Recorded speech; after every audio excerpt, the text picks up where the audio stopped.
Hi, this is our video presentation for Experiment 4, Frictional Force prepared by Group 5 from AS1201L. Hi, my name is Alihana bint Anwar and my student ID is 2023888302. Hi and Assalamualaikum. My name is Mizanur Batrisha binti Zaidi. My matrix number is 2023479774. Hi, my name is Nurdiana Alia binti Muhammad Saiful Bahar and my student ID is 2023282476. Hi, Assalamualaikum. My name is Raisa Nuridina binti Lokman. I am from AS1201L and my matrix number is 2023840614. Assalamualaikum and hi, my name is Wainur Awanis binti Waris Zaidi and my matrix numbers is 2023810544. The objective of the experiment is to determine the coefficient of static friction of different surfaces. Theory. Frictional force is the force that resists the sliding or rolling of one solid object over another. They can be beneficial, but they also present a great measure of opposite to motion. There are two types of frictional force, which is static friction force, or kinetic friction force. According to Khan Academy, static friction force is a force between two surfaces that prevents them from sliding across each other. It acts on an object that is at rest and will change its value based on how much force is applied to the object. Maximum possible frictional force between two surfaces can be shown through this formula.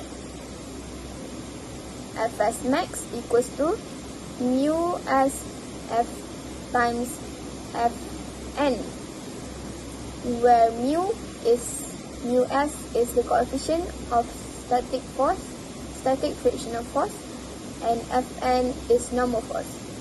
Once in motion, it is easier to keep the object moving than it was to get it started, implying that kinetic frictional force is less than the maximum static frictional force.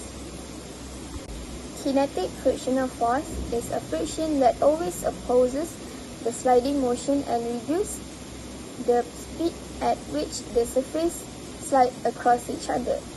The amount of kinetic frictional force between two surfaces is larger when there are a larger normal force.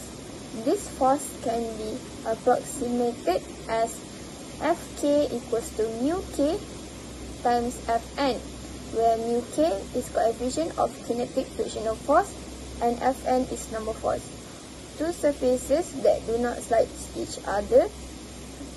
easily over each other will have a larger coefficient of kinetic friction.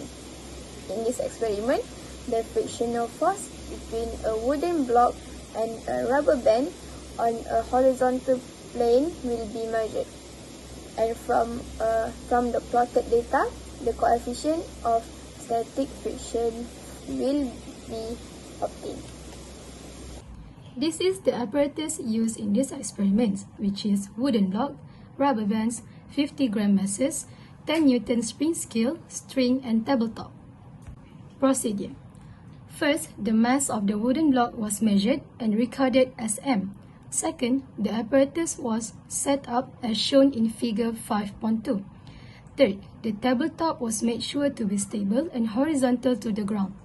Fourth, the spring scale was attached to the wooden block with a spring and then placed horizontally on the tabletop. Then, the rubber side was faced down on the table. Fifth, a mass of 50 grams were placed on the wooden block. Sixth, the spring was pulled slowly. Once the block starts to move, the spring scale's reading was recorded. The reading was recorded as Fs and tabulated in table 5.1. Next is step 4 to step 5 was repeated thrice. Another 50-gram mass was added on the wooden block and steps 5 to 6 were repeated. The steps were repeated until a total of 500 gram mass was on the wooden block.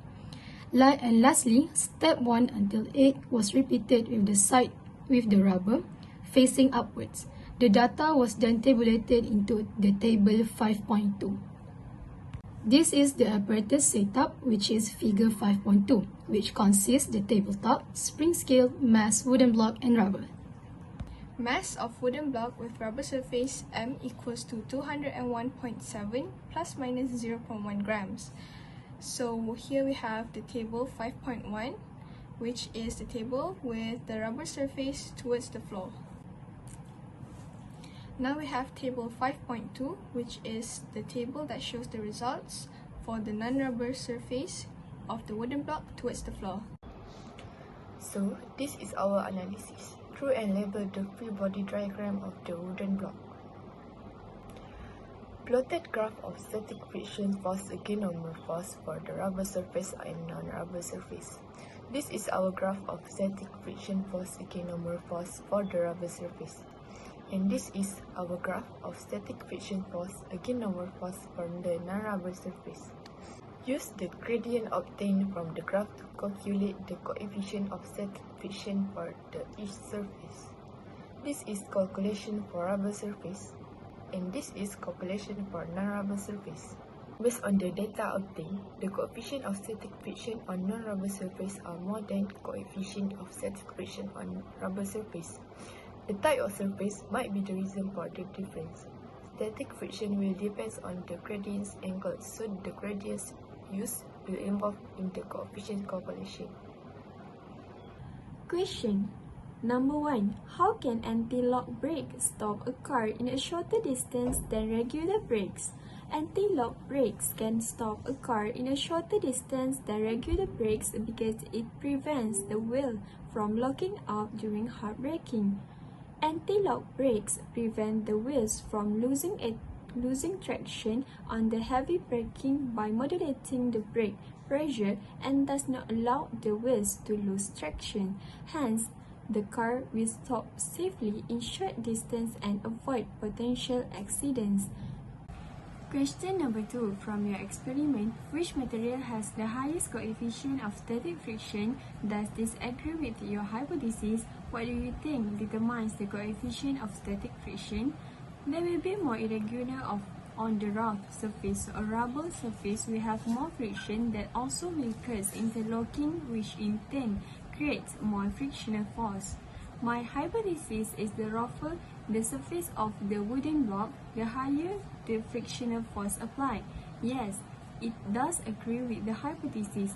The static friction can be determined by applying the maximum ratio of applied force to normal force with no motion.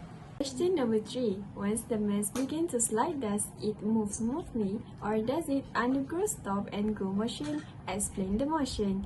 The wooden block with the rubber undergoes stop and go motion because the surface is not smooth, so the block slides more slowly.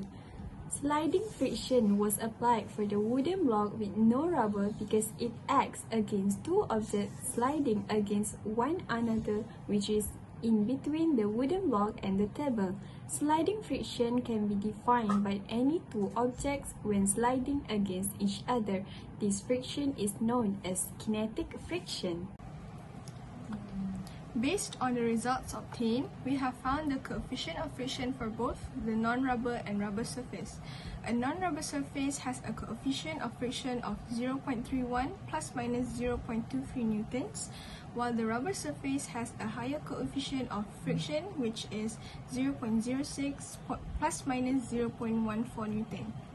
There could also be some human error occurred during measuring, data gathering, plotting of the graph, and calculating. In the future, we must be more vigilant during the experiment. In conclusion, this experiment was a success by following the objective. The coefficient of static friction of different surfaces was determined.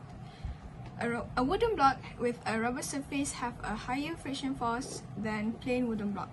The coefficient of friction for the wooden block with rubber surface is 0.60 plus minus 0.14 newtons, while the coefficient of friction of the wooden block with a non-rubber surface is 0.31 plus minus 0.23 newtons.